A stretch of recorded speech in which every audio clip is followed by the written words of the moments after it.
कुछ लड़ाइयाँ बंद दरवाजों में नहीं लड़ी जाती। कुछ लड़ाइयाँ इतनी बड़ी होती हैं कि वो पूरे देश के सामने लड़ी जाती हैं। राजा साहब की लड़ाई अब सिर्फ प्रभास की नहीं रही, अब ये लड़ाई थी जनता और सिस्टम के बीच। सुबह ठीक 10:30 बजे मुंबई हाई कोर्ट में एक याचिका दायर होती है। एक युवा वकील जो कभी प्रभास की फिल्म से प्रेरित हुआ करता था, अब खुद उसकी लड़ाई में सबसे आगे खड़ा था। याचिका की पहली पंक्ति ही झटके देने वाली थी। भारत में रचनात्मक अभिव्यक्ति को दबाया जा रहा है। राजा साहब फिल्म को रोकने की हर कोशिश संविधान के अनुच्छेद 19 का उल्लंघन है। कोर्ट के बाहर हजारों लोग पोस्टर लेकर खड़े थे। सच बोलेगा सिनेमा, राजा साहब को मत रोको, प्रभास नहीं झुकेगा।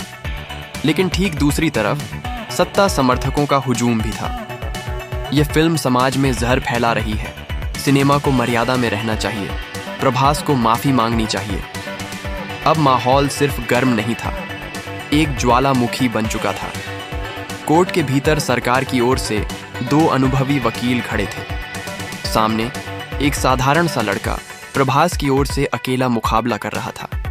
सरकारी वकील ने जोरदार स्वर में कहा, यह फिल्म कुछ ऐसे सीन दर्शाती है जो राजा और धर्म की प्रतिष्ठा को ठेस पहुंचा सकते हैं। यह फिल्म देश की अखंडता के लिए खतरा बन सकती है। जवाब आया, अगर एक फिल्म से देश हिल जाए तो देश की नींव कितनी कमजोर है, यह सवाल बनता है। क्या हमारा संविधान इतना नाजुक है कि एक किरदार उसे गिरा दे? पूरे कोर्ट में सन्नाटा फैल गया। 3 दिन तक बहस चली, हर सीन दिखाया गया, हर संवाद पढ़ा गया। और फिर एक ऑडियो रिकॉर्डिंग अदालत में पेश की गई, जिसमें एक वरिष्ठ नेता फिल्म के एक अभिनेता से कह रहा था, अगर प्रभास ये डायलॉग हटाता है तो हम उसका समर्थन करेंगे, वरना हम उसे इंडस्ट्री से बाहर करवा देंगे। पूरे कोर्ट रूम में सनसनी फैल गई। अब मामला सिर्फ फिल्म का नहीं, बल्कि ब्लैकमेल का हो चुका था। प्रभास, जो अब तक चुप था, उसी रात मीडिया के सामने आया। सैकड़ों कैमरों के सामने प्रकाश की तेज रोशनी में उसने सिर उठाकर कहा, मैं चुप रहा क्योंकि मुझे लगा ये मेरी व्यक्तिगत लड़ाई है। पर अब मुझे समझ में आ गया है, ये हर उस कलाकार की लड़ाई है जो खुलकर सोचता है, खुलकर बोलता है। मैं न डरता हूँ न झुकता हूँ। अगर मेरी फिल्म का सच इतना शक्तिशाली है कि वो किसी की व्यवस्था को हिला दे, तो शायद उस व्यवस्था को बदलने की जरूरत है।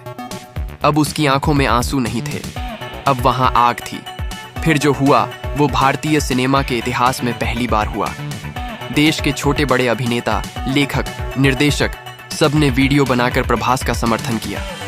अगर आज राजा साहब को रोका गया तो कल हमारी आवाज भी छीनी जाएगी। अब पूरा देश एक आवाज में गूंज रहा था। दिल्ली से चेन्नई, हैदराबाद से कोलकाता तक मशाल रैलियां निकल रही थीं।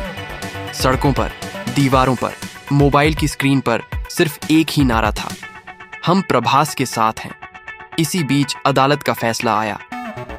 राजा साहब फिल्म को रिलीज से नहीं रोका जा सकता। फिल्म शुरू होने से पहले एक डिस्क्लेमर दिखाया जाएगा कि यह कथा पूर्णतः काल्पनिक है और इसका किसी जीवित व्यक्ति या संस्था से कोई संबंध नहीं है। कोर्ट के बाहर हजारों लोग खुशी से चिल्ला उठे, जीत गया सिनेमा, प्रभास जिंदाबाद। पर कहानी अभी बाकी थी। फिल्म रिलीज हुई। पहले ही दिन थिएटर के बाहर भीड़ बेकाबू, दूसरे दिन टिकट ब्लैक में बिकने लगे, तीसरे दिन डबल शो और चौथे दिन इतिहास बन गया। राजा साहब भारत की सबसे विवादित लेकिन सबसे कामयाब फिल्म बन गई। अब प्रभास मंच पर खड़ा था। इस बार एक अभिनेता नहीं, एक विचारधारा बन चुका था। उसने माइक उठाया और कहा, आपने मुझे नहीं जिताया, आपने सिनेमा की आत्मा को बचाया है। आज से मैं सिर्फ एक अभिनेता नहीं, मैं एक आवाज हूं जो तब तक गूंजेगी जब तक किसी कलाकार को चुप ना करवा दिया जाए। लोग खड़े होकर तालियां बजा रहे थे, सिर्फ थिएटर में नहीं, देश की हर गली, हर मोहल्ले में। राजा साहब अब सिर्फ एक फिल्म नहीं रही, अब वो बन गई थी क्रांति की एक चिंगारी जो बुझने वाली नहीं थी।